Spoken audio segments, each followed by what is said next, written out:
샬롬, 주바시, 주님을 바라보는 시간 40번째 시간입니다. 오늘 본문의 말씀은 히브리서 13장 12절 말씀이며 제목은 고난의 백신입니다. 본문을 읽어드리겠습니다. 그러므로 예수도 자기 피로서 백성을 거룩하게 하려고 성문 밖에서 고난을 받으셨느니라. 아멘. 오늘 2021년 1월 21일은 우리나라에서 코로나19 확진자가 생긴 지 꼭 1년째 되는 날입니다. 1년 사이에 우리나라 확진자가 7만 명이 넘었습니다. 전 세계 확진자들 9천만 명을 넘어서 거의 1억 명에 육박을 하고 있습니다.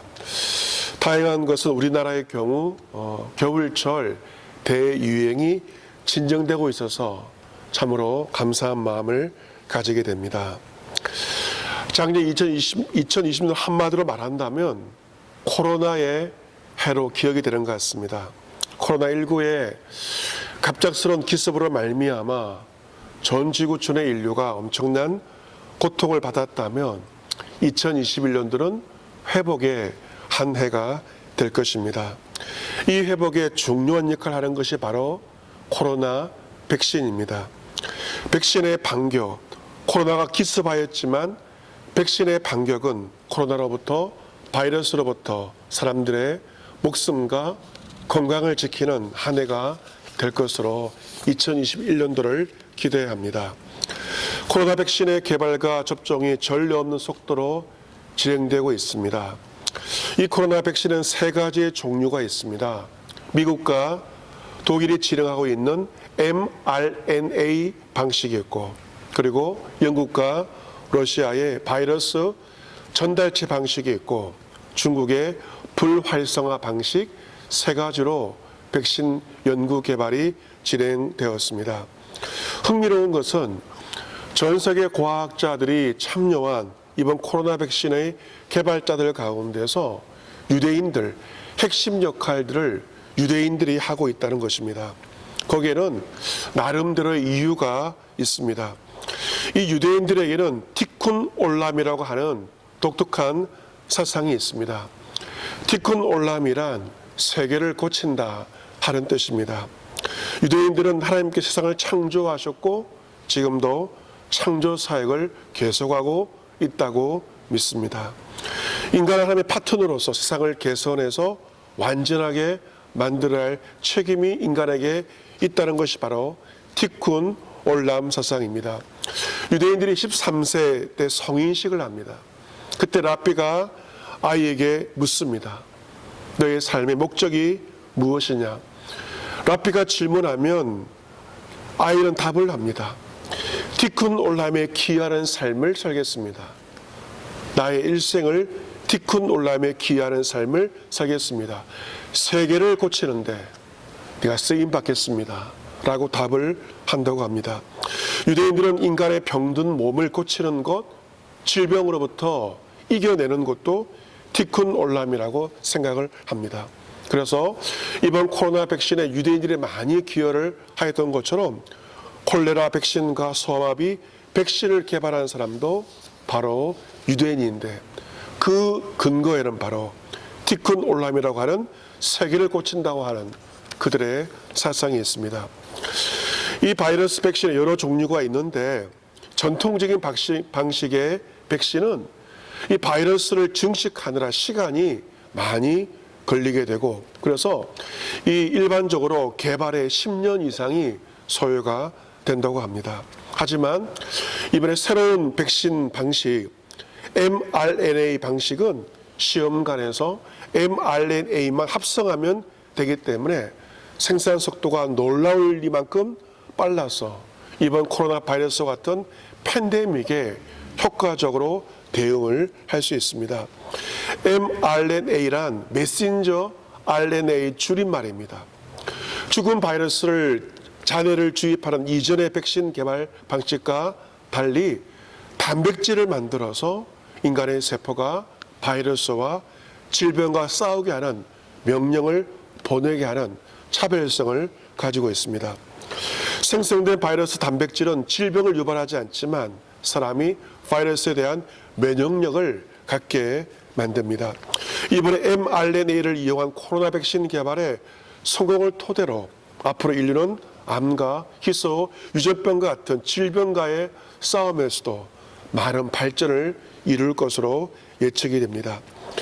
하지만 사상 유례없는 초고속 백신의 탄생은 그냥 된 것이 아닙니다. 이 백신의 개발의 그 과정에는 수십 년에 걸친 한 인물의 고난과 집념이 있었습니다. 바로 코로나19 이 백신의 핵심 기술을 개발한 사람이 바로 헝가리 출신의 생명과학자 카탈린 카리코 박사 여자분입니다. 그들은 코로나19 백신과 관련해 가장 주목받는 독일의 생명과학 기업인 바이온테크 회사의 수석 부사장을 맡고 있습니다. 이 독일의 바이온테크는 미국의 글로벌 제약회사 화이자와 협력해서 세계에서 가장 먼저 코로나19 백신을 만들어냈습니다. 원래 바이온엔텍은 항암 면역치료법을 연구하는 회사입니다. 하지만 코로나 바이러스의 확산이 급격히 일어나면서 10개월 만에 코로나 백신을 개발한 것입니다. 3상 임상 실험 결과 예방 효과 약 95%인 것으로 나타난 이 화이자 바이온테크 코로나19 백신은 지난해 미국 식품의약청 FDA로부터 긴급 사용 승인을 받은 데 이어서 영국과 EU 보건당국은 물론 세계보건기구 WHO로부터 사용 승인 조치를 받았습니다. 그런데 이 카탈린 카리코 박사는 이번 코로나19 백신 핵심 기술에 해당하는 mRNA 분야의 최고 전문가로서 관련 연구에만 무려 40년 넘게 종사를 했습니다. 아무도 주목하지 않았던 이 연구에 홀로 투자한 40년간의 시간은 참으로 길고 험난하였습니다. 그들은 고국 헝가리에서 박사학위를 받은 다음에 1984년 미국 템플 대학교의 박사후 과정 연구원 포닥 초청을 받아서 무작정 미국으로 떠나기로 결심하였습니다. 그녀의 수중에는 딸의 테디베어 인형에 숨긴 현금 900유로, 약 120만 원이 전부였습니다. 휴대전화도 신용카드도 미국에 아는 사람도 없었습니다. 고학도의 남편과 딸과 함께 다시 돌아오지 못할 원웨이 티켓 편도 항공권을 끊고 꿈을 향해서 미국으로 건너온 것입니다. 하지만 미국에서의 생활은 호락하지 않았습니다. 그는 잠을 설치며 연구에 몰두하였지만 괄목할 만한 성과가 없었습니다. 그 성과 부진으로 눈총을 받던 중에 지도 교수로부터 강제 추방을 하겠다는 협박을 받았고 모욕을 당한 다음에 1989년 펜실베니아 대학교로 직장을 옮겨야 했습니다. 직장을 옮겼지만 주변의 따가운 시선은 계속되었습니다. 수석 연구원은 mRNA 연구가 비현실적이다라고 지적했습니다. 대학은 카리코에게 mRNA 연구를 포기하거나 아니면 직위와 연봉을 대폭 삭감하거나 둘 중 하나를 선택하라고 강요를 하였습니다. 엎친 데 덮친 격으로 1995년 그녀는 암 진단을 받았고 암과 투병을 하였습니다. 반복되는 악재에 연구 지원금조차 없었지만 카리코 박사는 꿋꿋이 mRNA 연구를 계속 고수하였습니다. 그리고 마침내 2004년 mRNA 실험에 성공하고 특허를 출원하게 되었습니다. 그 특허 기술이 바로 이번 코로나 백신 개발의 핵심 기술이 되었습니다. 하지만 미국 펜실베니아 대학에서도 카리코 박사는 실적이 미진하다 그 이유로 쫓겨났습니다. 하지만 그녀의 진가를 알아봤던 바이온테크는 2013년 재빨리 카리코 박사를 수석 부사장으로 영입을 하였습니다. 그로부터 7년이 지난 2020년 바이온테크는 이 팬데믹에서 지구촌 많은 사람들을 구원할 코로나19 백신을 만들어 낸 것입니다. 과학계 많은 사람들은 그녀가 이번 노벨상을 수상해야 한다라고 말하고 있습니다. 가리코 박사가 최근 미국 일간지 뉴욕포스트와 인터뷰를 하게 되었습니다. 그녀는 지금까지 굴욕감을 느꼈지만 이제는 내가 옳았다는 것을 알았다라고 말합니다. 나는 내일이 결실이 맺는 것을 볼 수 있을 만큼 오래 살았다는 것이 너무 행복하다고 그녀는 인터뷰에서 이야기를 하였습니다. 여러분, 그렇습니다. 지금 전 세계 곳곳에서 접종되고 있는 코로나 백신, 그 백신이 만들어지기까지는 한 여성 과학자의 40년의 고난의 세월이 있었습니다. 이 코로나 백신은 한 여성 과학자의 40년의 그 고난이 인류에게 안겨다 준 값진 선물입니다. 우리는 코로나 백신이 개발되기까지 수고한 가리코 박사 외에도 수많은 과학자들의 그 수고에 진심으로 경의와 감사를 표해야 할 것입니다. 이 코로나 백신이 우리 몸에 들어와 옴으로 말미암아 코로나 바이러스부터 육신의 생명을 지키는 것처럼 더 중요한 또 하나의 백신이 있습니다. 눈에 보이지 않지만 가장 중요한 백신이 있습니다. 그것은 바로 예수 그리스도의 보혈입니다.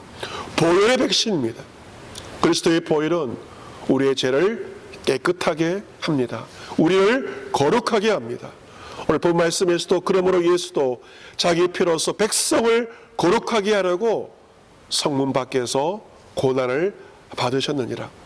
우리를 깨끗하게 하고 거룩하게 하는 그 보혈의 백신이 임하기까지 그저 된 것이 아니라 예수 그리스도의 고난이 있었습니다.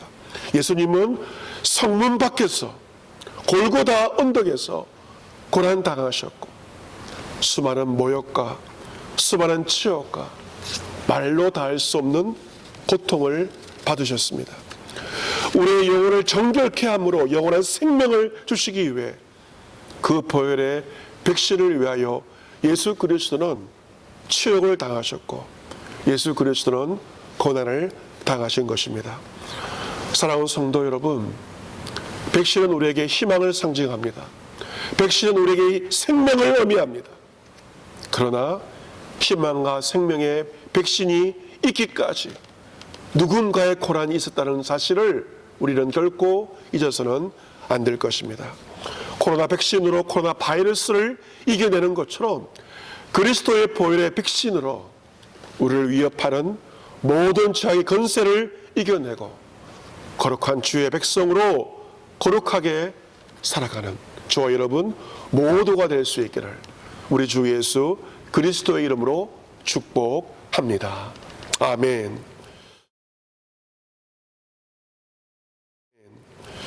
광고 말씀입니다. 정부의 방역 조치가 지난 5월부터 완화가 되었습니다. 이번 주일 예배 1월 24일 예배는 1부 오전 10시, 2부 오전 11시 30분 각 예배마다 70인까지 교회에서 예배를 드릴 수가 있습니다. 근 한 달 만에 다시 교회에서 성전에서 예배를 드리게 되어서 얼마나 감사한지 모릅니다. 이번 주일 건강한 모습으로 기쁜 모습으로 교회에서 뵙기를 원하고 하나님께 예배드리기를 원합니다. 특별히 항존직들과 순장 권찰들은 이번 주 예배에 꼭 참여하시기를 권면합니다. 또한 2부 예배 후에 예결산 공동의회로 모여서 예결산을 처리하도록 하겠습니다. 또한 온라인으로 실시간으로도 예배에 참여할 수가 있습니다. 이번 주일 교회학교는 온라인으로 예배를 드리도록 하겠습니다. 회복의 역사, 주께서 친히 행하시는 회복의 역사가 성도 여러분과 여러분의 가정 가운데 함께 하시기를 진심으로 기원합니다. 아멘.